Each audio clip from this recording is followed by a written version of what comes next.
শুক্রবার নিরামিষ রেসিপি। আজকে চলে আসলাম মুগের ডাল দিয়ে পটলগুলোকে আমি এভাবে খোসা ছাড়িয়ে নিলাম, না হলে পুরোপুরিভাবে টুকরো টুকরো করে নিলাম, কারণ পটলগুলো একটু বড় সাইজ। আপনারা চাইলে গোটা গোটাও নিতে পারেন।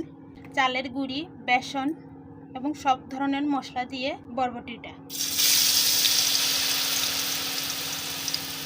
খুব সুন্দর করে ভেজে নিলাম বেসন দিয়ে।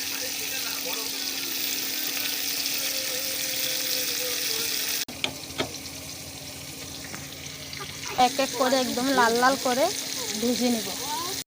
তো বন্ধুরা দেখেন, পটলটা কিন্তু আমার খুব সুন্দর করে লাল লাল করে ভাজা। এলাচি এবং দারচিনি সুন্দর করে ভিজে গেল হয়ে আসে। তো বন্ধুরা